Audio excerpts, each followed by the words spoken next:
இன்றைக்கான அதனுடைய வார்த்தை எச்சரிக்கையாயிருங்கள்.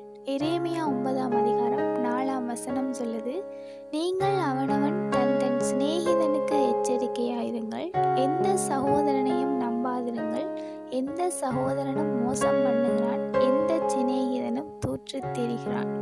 அதாவது இந்த வசனத்தில் எங்களுக்கு க்ளோஸாக இருக்கிறதான 2 உறவை பற்றி சொல்லப்பட்டிருக்கு.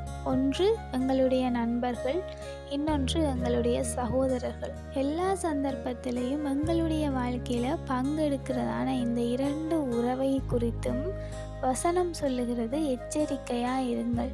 சிநேகிதனாக இருந்தாலும் அவனுக்கு எச்சரிக்கையாக இருங்கள், சகோதரர்களாக இருந்தாலும் அவர்களுக்கு எச்சரிக்கையாக இருங்கள் என்று சொல்லி இந்த வசனத்தில் சொல்லப்பட்டிருக்கு. சிநேகிதனாக இருந்தாலும் அவன் தூற்று திரிகிறவனாக இருக்கிறான், சகோதரர்களும் மோசம் பண்ணுகிறார்கள் என்று சொல்லப்பட்டிருக்கு. நண்பர்களாக இருந்தாலும் சரி, சகோதரர்களாக இருந்தாலும் சரி, எல்லோரும் மனிதர்களாக இருக்கிறார்கள்.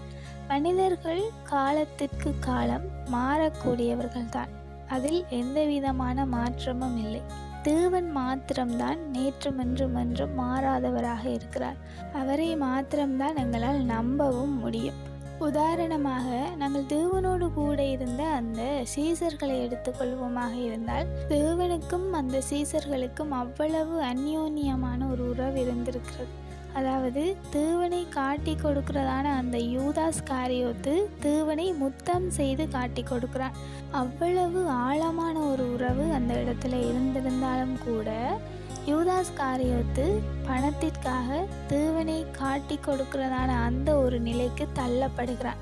இவையெல்லாம் நடக்க வேண்டுமென்று இருந்தாலும் கூட அந்த சந்தர்ப்பமும் அந்த சூழ்நிலையும் யூதாஸ் காரியோத்தை தள்ளிவிட்டது. அதே போல மனிதர்களாக இருக்கும் பொழுது அந்த சந்தர்ப்பமும் அந்த சூழ்நிலையும் அவர்களை மாற்றுகிறது. எவ்வளவுதான் நண்பர்களாக இருந்தாலும் சகோதரர்களாக இருந்தாலும் சந்தர்ப்பங்கள் சூழ்நிலைகள் வரும் பொழுது அவர்கள் மாறுவதற்கான வாய்ப்புகள் அதிகமாகவே காணப்படுகிறது. ஆகையால மனிதர்களுக்கு எச்சரிக்கையாக இருப்போம், தேவனை மாத்திரம் நம்புவோம். Have a nice day.